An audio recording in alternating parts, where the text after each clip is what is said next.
Hello, welcome back. This is PK Pastor Kevin, and this is my message for this Sunday at my church. This video is titled Dealing with Difficult People, which I'm sure hardly ever happens to you, right? Yeah, right. We all have to deal with difficult people sometimes. Jesus faced arguments, drama, and was thrown out of a synagogue and almost killed after his first sermon. The Apostle Paul faced arguments, confrontations, and physical assault on numerous occasions, according to the book of Acts in the Bible. When somebody is being difficult with you, getting in your face, trying to pick a fight, argumentative, breathe and pause before responding. Say it with me. Breathe and pause before responding. Practice the pause. Words spoken in anger cannot be taken back. It's like cleaning a spill on the carpet. Sometimes the stain is still there. Words spoken in anger can be forgiven but not taken back. James 1:19 in the Bible says, everyone should be quick to listen, slow to speak, and slow to become angry. Too often in our society, people you work with, people in your family, they're often the opposite. They practice the inversion of those principles. People in society are slow to listen if you can get them to stop staring at their smartphone. And many people are quick to speak and quick to become angry. I mean, any little thing goes wrong and bam, they're angry. And the Bible says to be slow to become angry. When someone is being difficult with you, usually it's not about you. Remember that. Try to remind yourself that usually it's not about you. It's about something else. Something else is really bothering them, and unfortunately, they're taking it out upon you by being difficult. Focus on the problem and not the person. When someone's being difficult with you, being argumentative, trying to pick a fight, causing drama, say something like, I can see why you're angry. Let's talk about this. Or, I can see why you're upset. Let's try to figure this out. Saying something like that conveys that you care, that you're listening, that you have empathy, or at least sympathy. Say something like, I would be angry if I were you too. Now, let's figure out how we can solve this. That's a lot better than saying something like, well, you're angry about that? What's the matter with you? Or, you better calm down. You need to calm down. How many women have been calmed down after a man has said, you need to calm down? I would say zero. That hardly ever works. Don't do that. No, listen to that person. As hard as it is, try to understand that person. If your daughter or son are being difficult, if a coworker or your boss is being difficult, if your spouse is being difficult, naggy, nitpicky, argumentative, practice the pause, breathe first, be slow to speak, listen and try to understand that person's perspective. It works if you work it. It helps relationships. And it helps you come to a better response. It's much better to say, I hear what you're saying. I understand why you're angry. So let's talk about this, than simply saying, why are you angry? Or calm down. You need to calm down. That just adds fuel to the fire. Proverbs 15:23 in the New Living Translation says, Everyone enjoys a fitting reply. It's wonderful to say the right thing at the right time. And you can do that when you are quick to listen, slow to speak, and slow to become angry. James 1:19. There was a man who drove up to a Chick-fil-A drive-through window and began recording himself talking to the drive-through window employee. You may have heard the story years ago. This man didn't like Chick-fil-A's public stance supporting traditional husband and wife marriage. He didn't like that. He wanted to protest. So he drove up and he literally recorded himself on his smartphone in one hand, and he complained to the drive-through window employee about Chick-fil-A.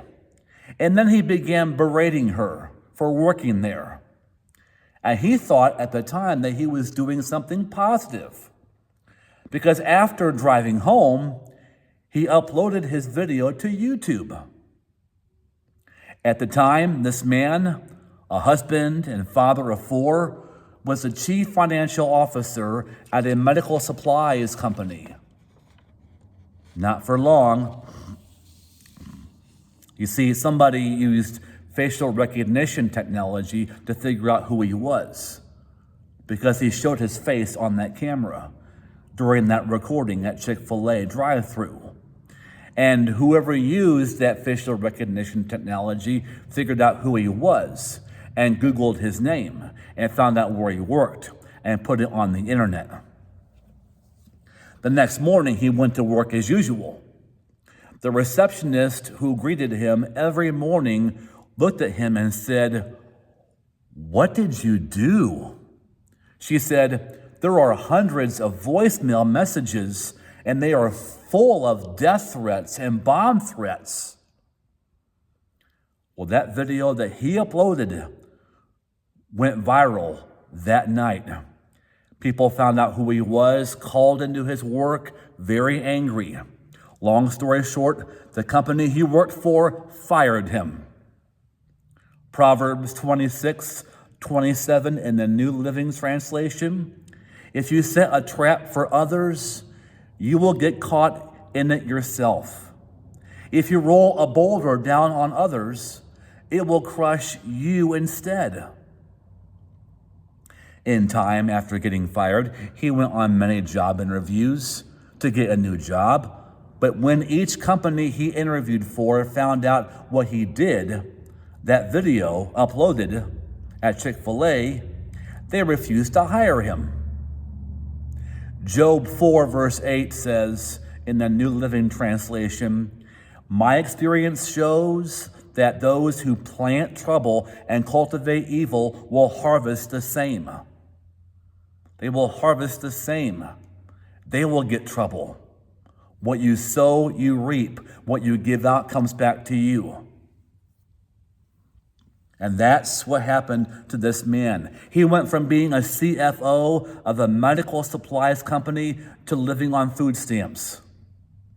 All because he decided to protest Chick-fil-A by causing drama with a drive-through window employee. And she kept her cool the whole time. He was recording her. She said that she disagreed with him. She said that she loves working at Chick-fil-A, but she never yelled back at him. She never got disrespectful towards him, never berated him, never got angry at him. Proverbs 15:1 in the New Living Translation says, "A gentle answer deflects anger." And she gave gentle answers to him. But harsh words make tempers flare. Now, I understand if someone's being difficult with you or picking a fight or being moody or grouchy or argumentative. It's natural, it's human to be the same way back to them, to give it back to them. But you're only fighting fire with fire. You're only making it worse. You're only fueling the flames. Now, I've watched two people argue back and forth, both trying to convince the other one of their own position or opinion about whatever it is. And those type of arguments usually never lead anywhere. Both people just go on their way and neither one wins the argument. You can't win that fight. When two people are arguing, and I'm sure you've seen two people do this, I'm sure you and your spouse, you and your son, you and your daughter, you and your friend, or you and your parent have had this kind of argument. Back and forth arguing, both sides fighting, neither one listening to each other. There's no listening involved in those kinds of verbal fights, right? Both trying to demean the other and say, I'm right and you're wrong. No, I'm right and you're wrong. Back and forth, it leads to nowhere. So the Bible is proven true once again in Proverbs 15, verse 1. A gentle answer deflects, turns away anger, but harsh words make tempers flare up. Now, back to that story, that drive-through employee wished him a good day, wished that man a good day. And she had a good day. He had a bad day. And it was all his fault. Proverbs 22, verse 8, in the Passion Translation. Sin is a seed that brings a harvest. You'll reap a heap of trouble with every seed you plant. Sin is a seed that brings a harvest, and you'll reap a heap of trouble with every seed you plant. Every sin you and I commit brings trouble upon ourselves. Every lie told, every thievery, every theft, every time using God's name in vain, every time of foul language, every time of causing drama, causing divisions, fights, quarrels, every time of being rude, insensitive, inconsiderate, it brings a harvest. It brings trouble, eventually, for everyone. No matter how clearly you express yourself, some people will refuse to consider what you're saying. No matter how much logic or truth or facts you present, some people, not everyone, but some people will always twist, they will deflect, or they will dismiss your words. Not because you're wrong, but because they're unwilling to see your side. They're too stubborn. So sometimes it just isn't worth it. John chapter 8, verses 3 through 11, probably a very familiar story. The teachers of the law and the Pharisees brought in a woman caught in the act of adultery. By the way, where was the man? It takes two to argue. Also, it takes two to tango. It takes two to tango. It takes two, at least two, to commit adultery. Where was the man? I find that very interesting. They only brought in the woman caught in adultery. Anyway, they made her stand before the group and said to Jesus, "Teacher, this woman was caught in the act of adultery. In the law, Moses commanded us to stone such women. Now, what do you say?"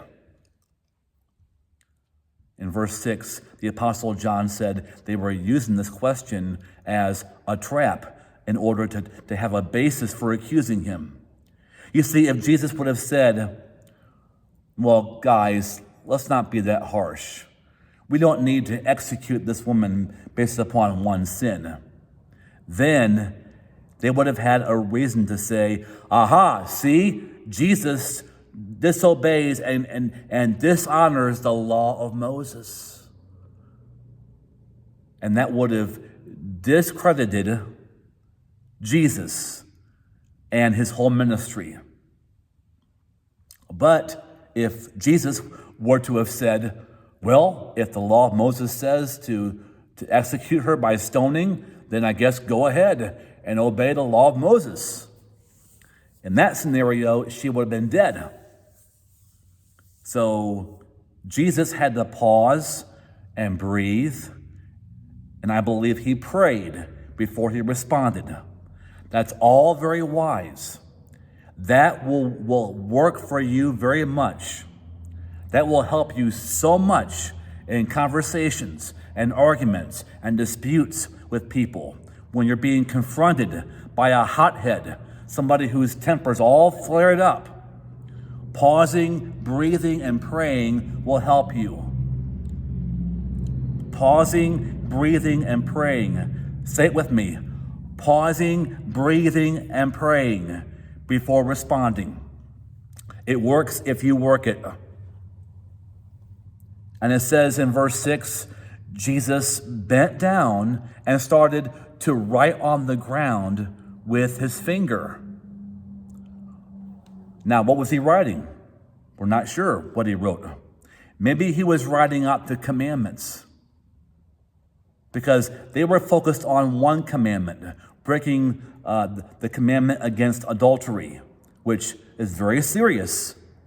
But maybe he was writing down all the other commandments that they had broken. Verse 7, when they kept on questioning him, he straightened up and said those iconic words, "He who is without sin, cast the first stone." A genius response. Genius response. And I believe that he was able to be inspired in that moment to say that line, because in verse 6, instead of reacting and saying something in a knee-jerk fashion, he paused. He was slow to speak. He paused. I believe he breathed. And perhaps he prayed and said, God, give me wisdom. What do I say? I can't say this. I can't say that. So what do I say? Sometimes the best prayers are not prayed in church or with your head bowed and your hands folded. Sometimes the best prayers that you pray are spontaneous, and they're short and sweet to the point in the moment. When you need wisdom right there, or you need strength or inspiration. Well, Christ was inspired to say, he who is without sin, cast the first stone. That was brilliant. And you will know what to say to somebody when you first take a breath, wait, pause, breathe, and pray. Be slow to speak. That will help you think through what to say instead of simply reacting out of anger. When somebody comes to you and they're difficult to get along with, causing drama, it's natural for your anger to be aroused, incited. I get that. That's why you want to pause and wait and breathe and pray before responding. It will help you in so many conversations with your spouse, your partner, your kids, your parents, your job, your coworkers, your boss. Well, after Jesus said that, again, he stooped down and wrote on the ground. And again, we don't know, but I believe he was writing out the commandments, at least the 10 commandments. At this, those who heard began to go away one at a time. The older ones first, until only Jesus was left with the woman who was still standing there. So Jesus straightened up and he asked her, "Woman, where are they? Has no one condemned you?" "No one, Lord," she said. "Neither do I condemn you." He said, "Go and sin no more." Which didn't mean literally never ever commit a sin. He meant do not commit that sin. It would be almost impossible for anybody to never sin again. He meant do not do it again, because if she committed adultery with somebody again, he may not be there to rescue her next time. Does that make sense? I said on Ash Wednesday that for Lent, we should fast or abstain not from chocolate, but fast from anger and choose patience. Fast from words and be silent. Be quiet and listen. Life is too short and your peace is too valuable to waste on someone who's too stubborn and thick-skulled to listen to you.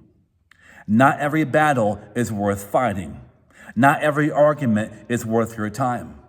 Not every person deserves your energy. Romans 12:18 says, if it is possible, as far as it depends on you, live at peace with everyone. I want to live at peace with everyone. I think you do too. Am I right? But I love how that verse says, if it is possible, live at peace with everyone. Sometimes it's possible with some people, sometimes it's not with others. And you know what? That's okay. As a Christian, as a spiritual person, you're not required to get along with everyone. You're not required to do everything you possibly can to make somebody happy, to make them at peace with you.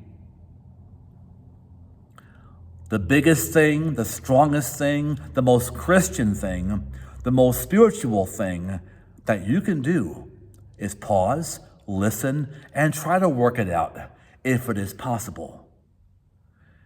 If it's not, pray for him and go your own way. And that's how we deal with difficult people.